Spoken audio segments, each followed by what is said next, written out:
Achoa University. 예, 그러면 이번 주에 다룰 강의 내용 미리 소개드리도록 하겠습니다. 7장 블랙박스 방법, 신경망과 서포트 벡터 머신이고요. 신경망, 인공신경망 기법하고 머신러닝에서 인공신경망 기법과 서포트 벡터 머신 두 가지에 대해서 살펴보는 시간입니다.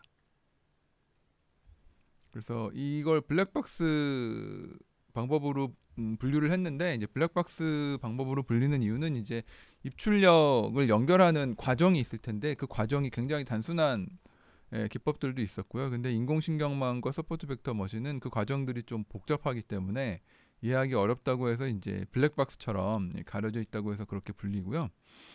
인공신경망은 생명체의 뇌 구조를 모방해서, 그래서 이제 인공 신경망이라고 부르는 거죠. 신경 뉴럴 네트워크라는 게 실제로 생명체에 존재를 하는데, 뇌 구조를 만드는 그런 세포들의 신경망이 존재를 하는데, 그거를 이제 인공적으로 모방하려고 하는 게 이제 인공신경망 기법이고요.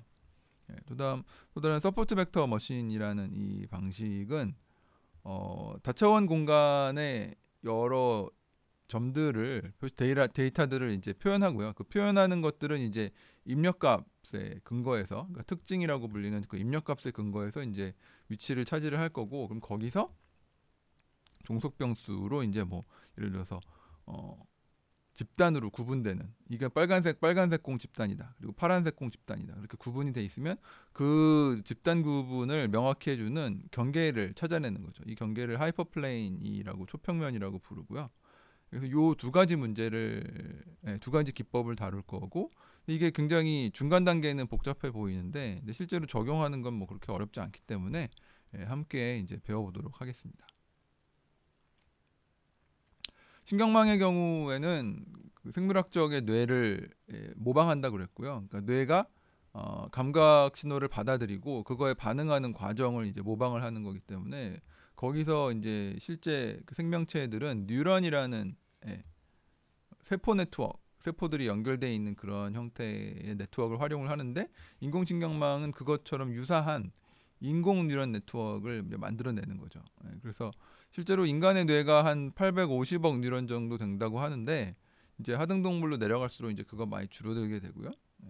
그 중에 이제 인공신경망은 뭐 최근에 가지고 있는 인공신경망은 한 수백 개 정도의 뉴런을 가지고 있는데 그치기 때문에 아직 뭐 이렇게 인간을 대체할 만한 수준이라고 볼 수는 없지만, 근데 이제 특정한 문제로 특화된 부분에 있어서 뭐 스타크래프트를 플레이를 한다던가, 뭐 바둑을 둔다던가, 이미지를 분류를 한다던가, 이런 문제에 있어서는 인간의 버금가는 아니면 인간을 넘어서는 능력들을 보여주고 있기 때문에, 그런 특화된 부분에 대해서는 사실은 이런 튜링 테스트를 넘어섰다고 볼 수 있죠.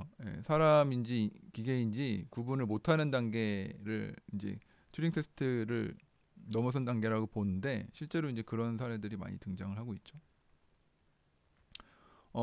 이게 실제 뉴런의 모습이고요. 그래서 수상돌기라는 데에서 이제 화학적 신호를 입력을 받고, 요걸 이제 세포체에서 이제 임계값에 도달하면 이제 그거를 신호를 전달을 하고, 그럼 최종적으로 이 종말 축소하기라는 데에서 이 그 전달된 신호를, 전기적 신호를 이제 화학적 신호로 바꿔주는, 그래서 결국은 화학적 신호가 전달되는 과정인데, 그거를 이제 수학적으로 모델링을 해서 이제 요런 x1, x2, x3 이런 것들이 이제 인풋 값이 되고, 그런 것들을 결합해서